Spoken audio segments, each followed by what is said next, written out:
ایک ہے نماز ہم پڑھ لیتے ہیں، آپ نے سارا پڑھ لیا، سارا تعدیل ارکان بھی کر لی، لیکن اگر آپ کا اللہ کے ساتھ ڈائریکٹ کمیونین اور ڈائریکٹ کمیونیکیشن قائم نہیں ہوا تو نماز، جس کو کہ کہا گیا کہ الصلاۃ معراج المومنین، جو قرب حضور کو حاصل ہوا معراج میں، وہ ایک بندہ مومن دنیا میں رہتے ہوئے حاصل کر سکتا ہے نماز میں، اگر اس کی روح جو ہے واقعتاً ہم کا نام ہو رہی ہو الحمدللہ رب العالمین الرحمن الرحیم مالک یوم الدین اہدنا الصراط المستقیم ایاک نعبد و اگر ہم واقعتاً ایسے کہہ رہے ہوں کہ ہمیں احساس ہو کہ ہم اللہ کے حضور میں حاضر ہیں اور عرض کر رہے ہیں، سجدہ کریں تو حدیث میں آتا ہے کہ ایسے محسوس ہو کہ گویا کہ میں نے اپنا سر اللہ کے قدموں میں رکھ دیا ہے، یہ ہے نماز۔ اب جو گفتگو ہو رہی ہے یہ ہم کلامی ہے، الصلاۃ معراج المومنین، اہل ایمان کے حق میں یہ نماز جو ہے یہ معراج کے درجے میں، لیکن یہ نماز کیسے نصیب ہوگی اگر روح سوئی ہوئی ہے، دبی ہوئی ہے، پسی ہوئی ہے، مزمحل ہے یا مردہ ہے؟ یہ نماز کیسے حاصل ہوگی؟ چاہے آپ پانچوں وقت کی نماز پڑھ رہے ہوں، چاہے آپ نے ہیبٹ بنا لیا ہو نماز کو، چاہے خوش بھی ہو گیا ہو،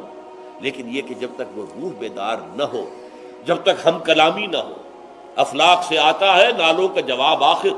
اٹھتے ہیں حجاب آخر، کرتے ہیں خطاب آخر، جب تک یہ نہ ہو، جیسے کہ میں ایک حدیث قدسی انشاءاللہ آج سناؤں گا سورہ فاتحہ کے ضمن میں، کہ اللہ تعالیٰ کے سامنے جب کھڑا ہو کر انسان جب کہتا ہے انی وجہت وجہی للذی فطر السماوات والارض حنیفا، دائیں بائیں سے بالکل اپنا تعلق کاٹ کر میں نے اپنا رخ کر لیا ہے اس اللہ کی طرف جس نے آسمانوں اور زمین کو پیدا کیا۔ اب یہ توجہ وجہ تو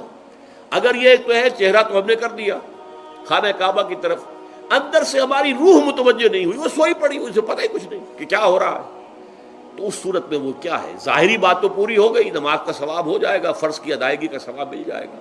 لیکن وہ اصل نماز تو حاصل نہیں ہوتی۔ یہ ہے وہ بات کہ وَإِذَا سَأَلَكَ عِبَادِي عَنِّي فَإِنِّي قَرِيبٌ، اے نبی جب میرے بندوں کی روحیں بیدار ہو جائیں، توانا ہو جائیں، حیات تازہ سے وہ ہم کنار ہو جائیں، اور پھر وہ میرے بارے میں پوچھیں، وہ میرا تقرب حاصل کرنا چاہتے ہیں، تو آپ سے پوچھیں تو کہیے میں قریب ہی ہوں، اجیب دعوت الداع اذا دعان، یہ ہے وہ دعا، میں ہر پکارنے والے کی پکار، ہر دعا کرنے والے کی دعا کو سنتا ہوں، قبول کرتا ہوں، جواب دیتا ہوں جہاں کہیں بھی مجھے پکارے، اذا دعان۔ اس میں در حقیقت وہ مفہوم آ گیا ہے there and then wherever، آپ اپنے گھر میں ہو کر پکاریں اللہ کو، آپ بستر پر لیٹے ہوئے پکاریں اللہ کو، الذین یذکرون اللہ قیاما وقعودا وعلی جنوبہم، ہاں ٹھیک ہے بعض مقامات بعض اوقات قبول دعا کے لیے زیادہ سازگار ہے، حرم میں جا کر دعا مانگی جائے، اور منا میں عرفات میں خاص طور پر، جبل رحمت پر خاص طور پر، ملتزم جو ہے کعبے کا اس پر خاص طور پر، وہ ایام بھی ہیں خاص، لیکن یہ نہیں ہے کہ بقیہ دنوں میں آپ کے اور اللہ کے درمیان کو بڑا فاصلہ ہے۔ یہ سارا دنیا میں مشرکانہ نظاموں نے تصور پیدا کیا، اللہ تو دور ہے دور ہے دور ہے دور ہے، پاک ہے پاک ہے پاک، تم ناپاک ہو ناپاک ہو ناپاک ہو، اور تم تو بڑی پستی میں پڑے ہو، تم اللہ سے براہ راست ہم کلام نہیں ہو سکتے۔ کوئی درمیانی چاہیے، کوئی لنکس چاہیے،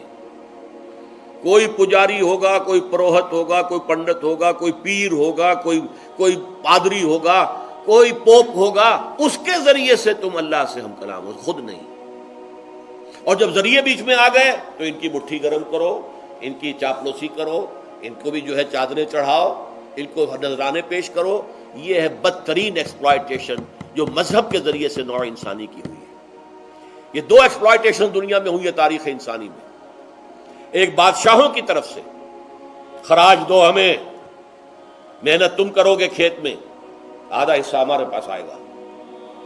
ہم عیش کریں گے، ہم سٹینڈنگ آرمیز رکھیں گے تاکہ ذرا تم بغاوت کرو تو تمہارا سر کچل دیا جائے۔ یہ ایکسپلائٹیشن بدترین، مانگنے والا گدا ہے، صدقہ مانگے یا خراج۔ دوسری طرف ہم بادشاہ ہیں، ہم چندر بنسی سورج بنسی خاندان ہیں، ہم راجپوت ہیں، حکومت کرنا ہمارا حق ہے۔ اور یہ پنڈت پروہت جو ہے وہ بھی کہیں گے کہ ٹھیک ہے، نصف لی و نصف لک وہذا قوم جاہلون، یہ عوام جو ہے ان کا خون چوسو، ہمیں یہ نذرانے پیش کریں، بتوں کو آ کے چڑھاوے چڑھائیں اور تمہیں خراج دیں اور ٹیکس دیں۔ They are to be exploited, exploit ہو رہا۔ اسلام نے آ کر دونوں کا خاتمہ کیا، کوئی ملوکیت نہیں۔ زکوٰۃ ہے تو غربا کے لیے، بادشاہ کے لیے نہیں ہے، یہ تو غربا کے لیے، لہذا کوئی ٹیکس نہیں۔ نمبر 2، اللہ سے ہم کلام ہونے کے لیے کسی دربان، کسی جو ہے پہرے دار کی مٹھی گرم کرنے کی ضرورت نہیں، جب چاہو ہم کلام ہو جاؤ۔ دل کے آئینے میں ہے تصویر یار، جب ذرا گردن جھکائی دیکھ لی۔ یہ تو تم ہماری طرف متوجہ نہیں ہوتے، ہم تو ہر وقت کہتے ہیں، ہر شب کو آخری لمحات جو ہیں، آخری جو گھنٹے ہیں رات کے، سمائے دنیا تک ہم نزول فرما لیتے ہیں تمہارے لیے، اور پکارنے والا پکارتا ہے، حل من مستغفر فاغفر له، ہے کوئی استغفار کرنے والا کہ میں اسے بخش دوں؟ حل من سائل فاعطیہ، ہے کوئی مانگنے والا کہ میں اسے عطا کروں؟ تم ہی سوئے رہتے ہو، انٹا غفیر رہتے ہو، تمہیں ہماری طرف توجہ نہیں ہے۔ اگر ہماری طرف متوجہ ہو جاؤ تو جیسے کہ اقبال نے کہا کہ میرے لیے یہ دربان جو ہے، پیران کلیسا کو کلیسا سے اٹھا دو، کیوں خالق و مخلوق میں حائل رہے پردے،